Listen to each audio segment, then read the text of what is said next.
Your Unit 3 Health and Safety in a Fitness Environment worksheet is a series of questions requiring you to get an overall mark of 30 out of 37.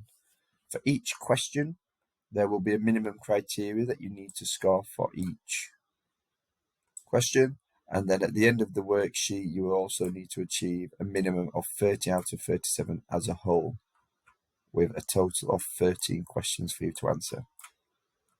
As you go through the questions, ensure correct spelling, punctuation, grammar, good formatting of your answers. So think of spaces between your sentences, spacing between your paragraphs, etc. But you should be able to find a majority of the answers to the worksheet either in your manual, your e-learning, or any other resources that are supporting this unit. So in question 1, should be a matter of answering the responsibility of an employer, the rights of employees, but also the responsibilities of employees. You need to be able to list what your duty of care is, or what duty of care is in regards to health and safety, what a hazard is and what a risk is. And identify 2 legal and regulatory requirements that are relevant to health and safety. Again, there's quite a lot. Just pick 2. You should find quite a few listed in your unit, in your manual. Describe what may happen if employers and employees do not follow the legal requirements of health and safety. So there could be several kind of outcomes to not doing that. Ideally, list them all. It doesn't need to be a very long answer, but you can explain whether it's illegal, a reputation, a health and safety issue, for example. For question 5, you need to explain the importance of having normal operating procedures, as well as the importance of having emergency action plans, and then could you provide a key area in which one would be included? So a normal operating procedure would be something that you do every day. Can you think of where that would be applied in a gym setting? Whereas a EAP would be something that you need to do during an emergency. So could you provide an example of an emergency? State 2 ways that you'll supervise the gym environment to ensure member safety. So, for example, an inadequate answer would be that you would sit on your phone playing games and listening to music with your headphones in.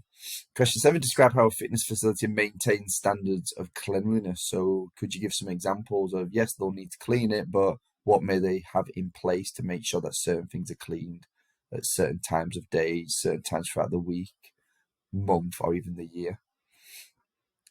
Question 8, list 2 types of cleaning equipment and 2 types of PPE used in a fitness environment and covered by COSH regulations. Again, if you're not familiar working in a gym, you should find some examples within your manual. Question 9, consider the following scenario and complete the table below. A glass bottle has smashed in the free weights area, spilling fluid all over the floor. How would you maintain the safety of customers and other staff? How would you deal with the spillage and breakage? How would you show courtesy and consideration to customers when clearing up the spillage? How would you dispose of any waste from the cleaning operation?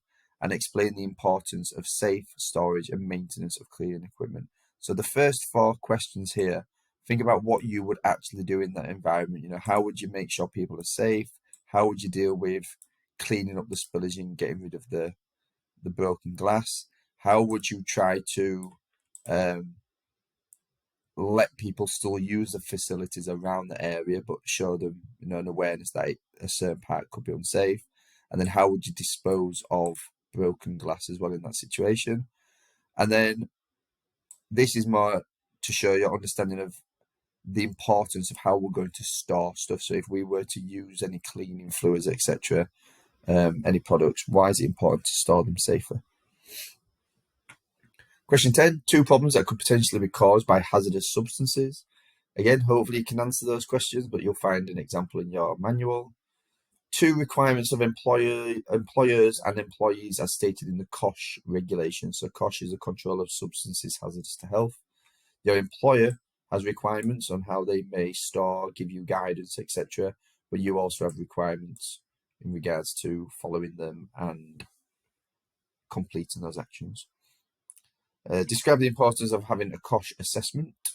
There's 2 types of information that you'll find in a COSH assessment. And I believe that's the end of the worksheet. Once you've completed the worksheet, your tutor will give you a grading, will give you an overall marking. So Again, it might be that you have surpassed the 30 mark, but if one of your questions above hasn't surpassed the minimum criteria, then it can still be a refer. They will then highlight either pass or refer, and then provide either written or video feedback in the assessor feedback column, so you receive all your feedback.